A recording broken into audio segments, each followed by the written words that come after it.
Hi guys, it's Erin from Siren Heart Soap, and today I'm going to be doing a recipe out of the Pure Making Soap Book from the lovely Anne Marie.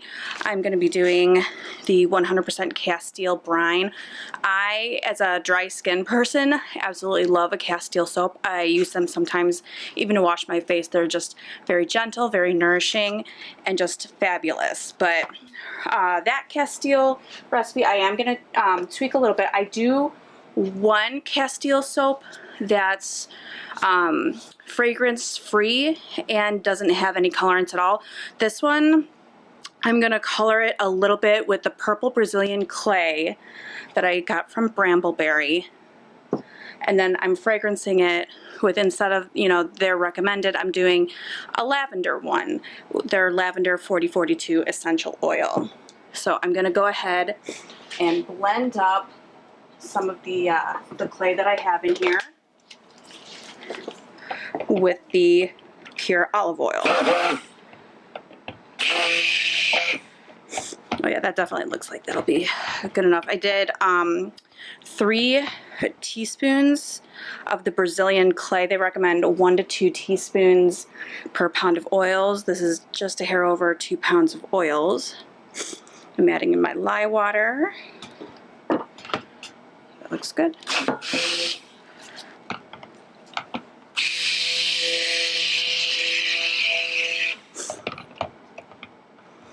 And if you've ever done a pure Castile soap before, you know it'll take a long time to go to trace. So I'll probably speed this part up. But I'm going to add in the fragrance oil.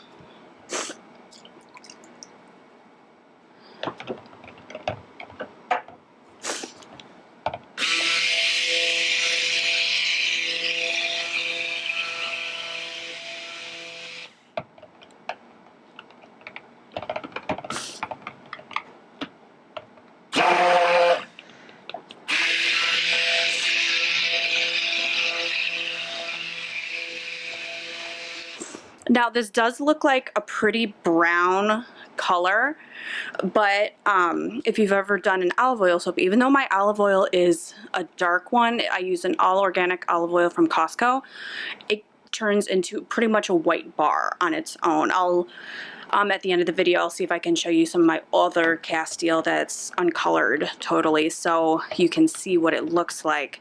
So I'm just gonna roll with this color and see how it turns out after, when I pull it out of the mold.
Yeah, this is still very liquidy, not quite at a light trace, but I'm gonna go ahead and put it into my silicone mold. I also got this from Brambleberry.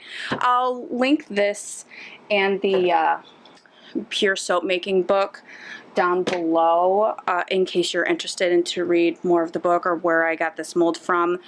This is not a sponsored video by any means. I purchased both items, but I just like them, so if you want to know more about them, I'll link down below so you can take a look and see if you would like to get a copy. I'm just going to go ahead and pour this into the molds.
Okay, just gotta scrape a little bit out for these end bits.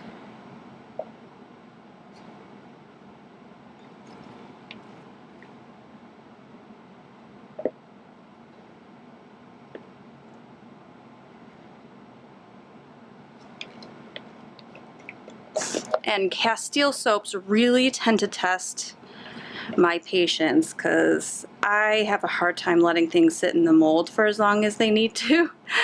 But Castile soaps really need to sit and sit and sit. So I'm gonna go ahead and put this onto my curing rack and let it sit for at least 3 days before I even try to unmold it. So I'll see you then. Bye. Alright, so we're back to unmold the soaps. It's been a few days, so I let these harden up a bit. The salt that I put in definitely helped harden them. So let's see how these look unmolded. The airlock is definitely showing, and these are popping out pretty easy.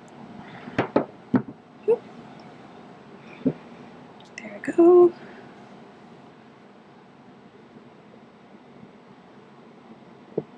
Yep, no problem at all. Now, as you can see, some of them are ashing, and that has really been my experience in general with the Castile soap, is that it ashes really easily. So I'm gonna go ahead and spray these down as best I can, and I do like to give them like several liberal coats if possible of the 99%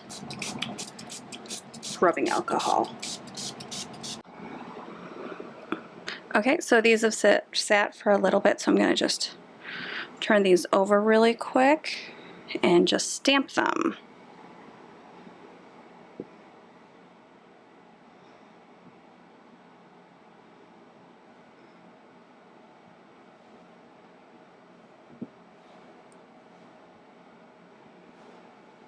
Now, as you can see, this is my original one. This one has no fragrances and no colorants in it. It did ash quite a bit, you know, like I said, these tend to, and you can definitely see the color that it gave to it, from like a pale yellow to definitely like a darker purpley sort of fragrance, so, or not fragrance, color from the Brazilian clay. So I definitely really like how that looks. I'm very pleased with it.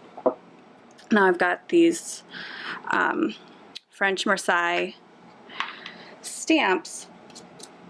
So what I'm gonna do is I'm just gonna spray the stamp really quick, place it where I want to, and then I'm gonna give it a couple taps. I'm gonna try for each corner and then in the middle.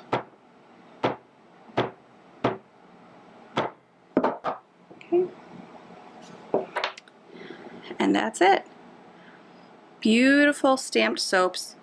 And now I've just got to let these sit on my curing rack. I like to let them sit for about 6 months just to make them as mild and as lovely as they can be. So I'll put the date when they'll be ready down below, and I'll see you then. Bye.